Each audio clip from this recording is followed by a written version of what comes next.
I'm not nervous at all to be in the same room with Alabama quilt giants, or at least my personal quilting heroes in the state. But I am here to tell you about my favorite quilt, or one of my favorite quilts in our collection, because so very rarely do we get exceptional quilts that have amazing stories. So, and you'll see the date, 1921 to 1959, all of us that quilt or sew know that sometimes that project just keeps going and doesn't end. So it took her a minute to get the quilt complete.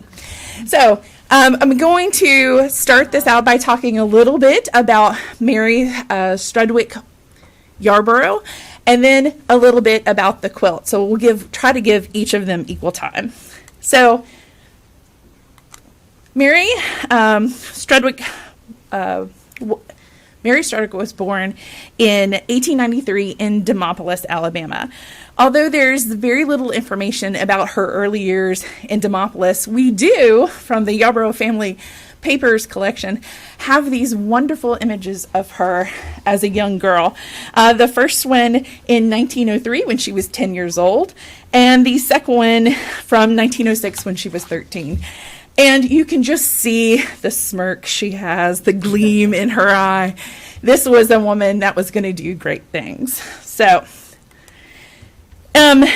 we pick up her story again in 1909 when Mary was 16. She began attending the Alabama Normal College in Livingston, Alabama. We all know that as the University of West Alabama. Now, unfortunately, this is not a picture of Mary and her classmates. This actually comes from the Encyclopedia of Alabama.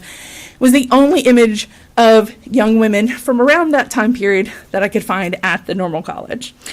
But at that time, the Alabama Normal College was an all-female college that focused on producing future generations of teachers in Alabama. It was a teacher school. The college also offered, though, courses in art, music, foreign languages, home economics, and embroidery. Upon her graduation in 1911, Mary received numerous letters of recommendations, and one in particular was very interesting. It was from the president of the college, who wrote the most glowing recommendation letter I've ever seen. And if you don't mind me just reading a little bit of an excerpt, you'll see why I call it so glowing. Miss Strudwick is a young lady of excellent qualities, of a kind and generous disposition. She is deeply interested in everything that pertains to the welfare of educational work, and is a very progressive, faithful student. She will be a strong factor in any school and exceedingly helpful in any community. I consider her a well-prepared teacher, and I believe she will succeed in whatever she undertakes. Any community needing a teacher will be fortunate to secure her services. Is that not the most amazing recommendation letter? So, with these glowing recommendation letters in hand, Mary was able to secure a position teaching fourth grade children at the Stafford School in Tuscaloosa.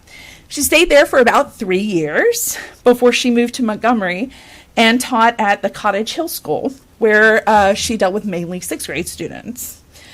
But by 1916, Mary had moved to Birmingham, where she was working for the Birmingham Public Schools. In this article from September 24th, 1916, the Birmingham News, you can read how Mary and her fellow teachers from Birmingham won an award of distinction for at the summer courses they were taking at Peabody College for their historical pageant showcasing the history of Alabama. Now, an amazing thing about Mary and the collections that we have at the archives is that I think she was an archivist at heart, because she has so many newspaper clippings that we're able to trace her teaching career and her career later on in life through these clippings. But what is really amazing, if you see this one woman with a hat sort of in the middle, let me see if I can point her out. She has an X above her head. Mary made sure she could find herself in all the photographs. So, we love that about her because it makes life a little bit easier. I don't have to guess which one Mary is. So I just have to show you one more. This is, again, she even notes at the bottom, the X is Mary Sturdwick. So this is why we love this collection so much. By 1918, Mary begins working as the home demonstration agent for the Alabama Cooperative Extension Program. And she taught mainly in first Wilcox and Clark counties and then Escambia and Baldwin counties. So if you're unfamiliar with what the extension program is, this was a way for especially these land grant colleges like API, Alabama Polytechnic Institute, to take the teachers out of the classroom and take them to rural communities where they could teach a variety of classes. And there were two types of these home demonstrations. You had the men's classes, which taught farming techniques and advances in farming technology. And then you had the women's classes, which were Mary was one of the instructors. She taught women the scientific methods of child rearing, food preservation, cooking, consumerism, nutrition, family health, home and farm management, and sewing. Now, I don't have a picture of Mary teaching, but what I do have are these wonderful images that come from the Alabama Cooperative Extension Service Photographs collection. And here we have a group of API students learning to become these home demonstrators. And here these ladies are learning teaching methods for making clothing and millinery. And this is from 1925. So, from looking at the family papers, it's unclear how or even where and when Mary Sturdwick met Cecil Yarbrough. But Cecil was a widower with 4 children, Jane, Cecil, Joseph, and Byron.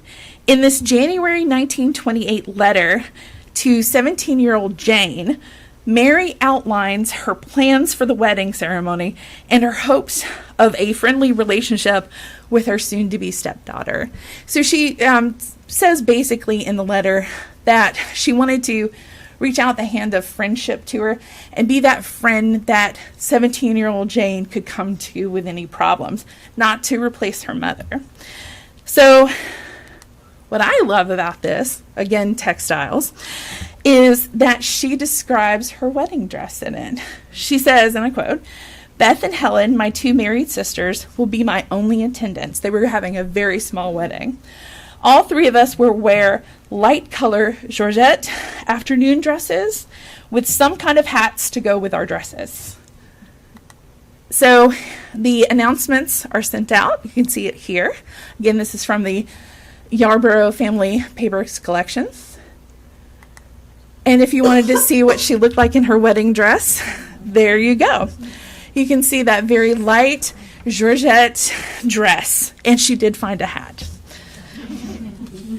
I kind of like the pose, one hand on the hip, canted back.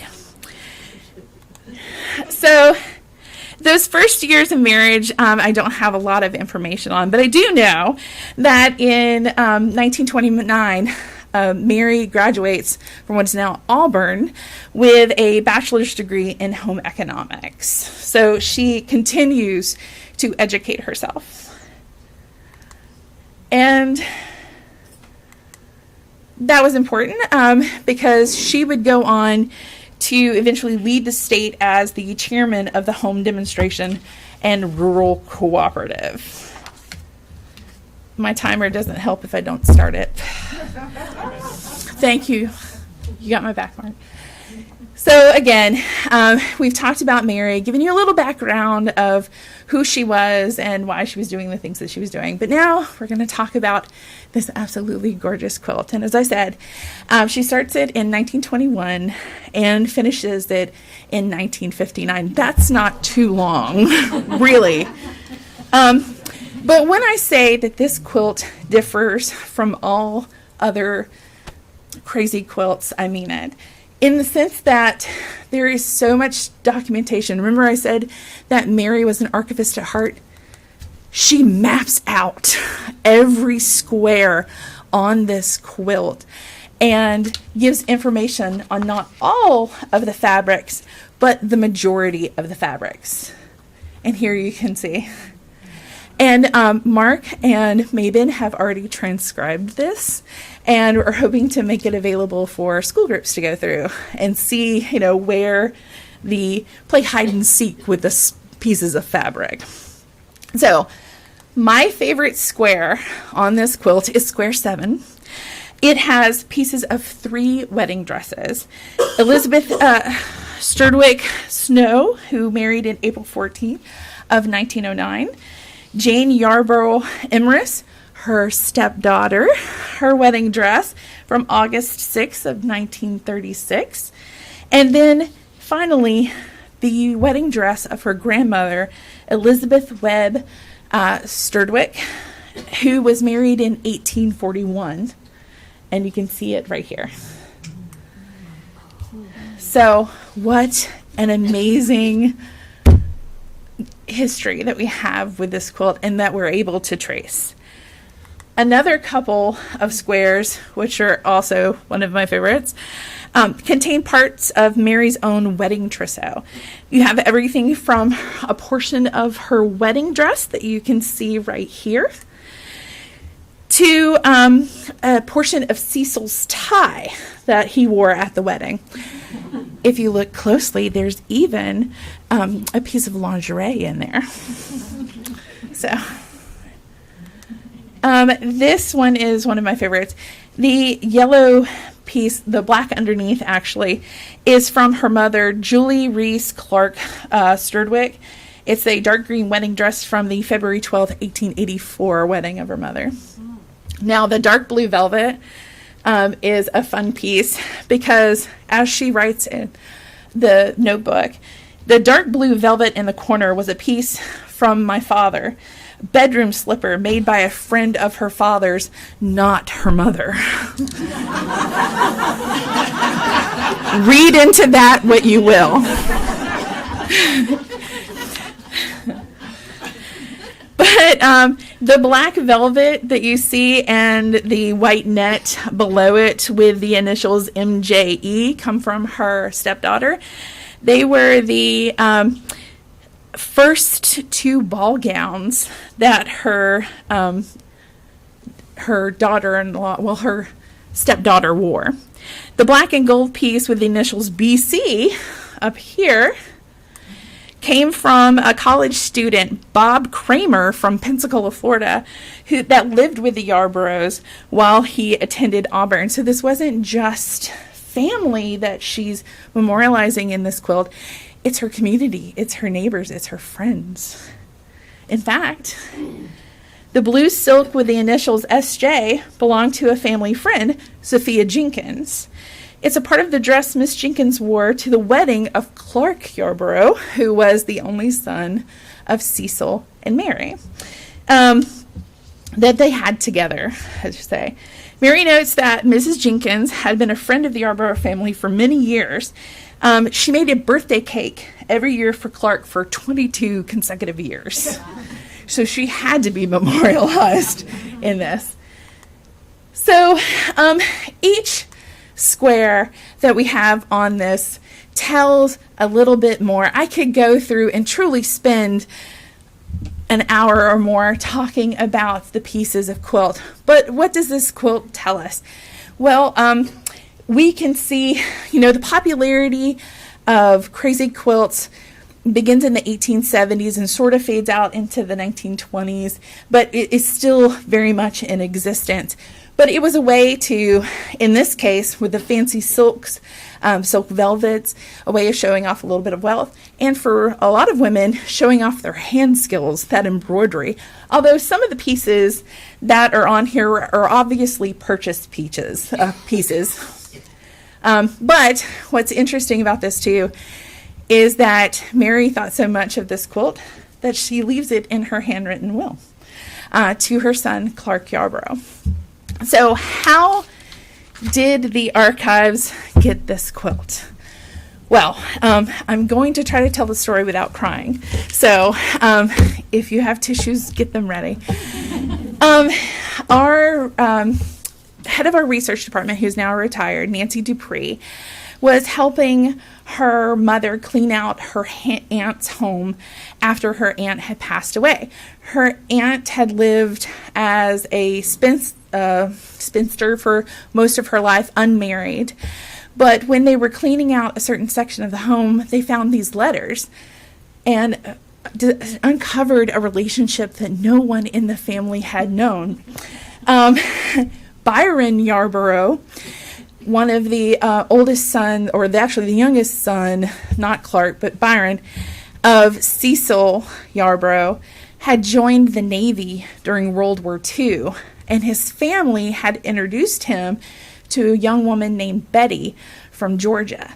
They started a pen pal relationship that grew from friendship to love. They truly fell in love through these letters, and it becomes very intense. And at one point, he asked his parents to purchase a pearl necklace for Betty so that she would know what his intentions were. And he writes to her and says, this is, again, I want to make my intentions clear that when I come home, basically he wanted to move the relationship forward. But soon after Betty receives the necklace, Byron stops writing. But for someone who had been such a prolific writer, she knew in her gut that something was wrong. Unfortunately, Byron was a casualty of World War II, and Betty never recovers. She remains basically a widow without ever having met Byron or been married to him for the rest of her life. So it is a very tragic story. The quilt was made by Byron's mother, her stepmother, and it gets passed down to Clark, the younger brother. When Nancy was reading the letters from Byron to Betty, there was always a mention of a younger brother named Clark. And she, being the head of the research department that she was, did an intense research and found Clark still alive in South Alabama. So she thought about it for a very long time and made the decision to contact him because she wanted to find out more about this young man that had fallen in love with her aunt. And when she contacted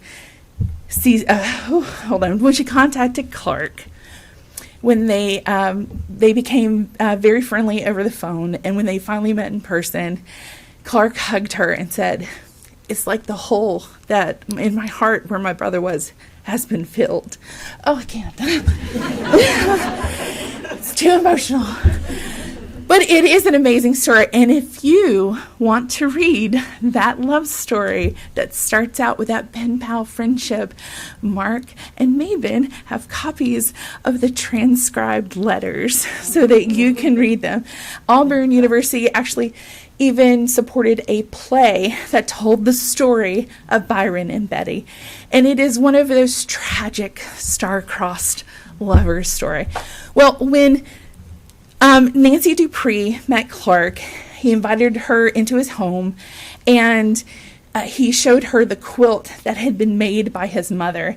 Nancy, knowing the textile fanatic that I am, immediately came back and told me about the quilt and said that Clark might be interested in donating it to some place where the story of his mother and the story of Byron and Betty could be told.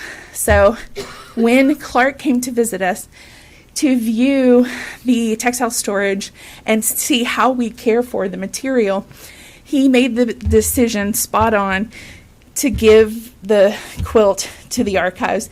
And you've never seen a curator cry so much in her life.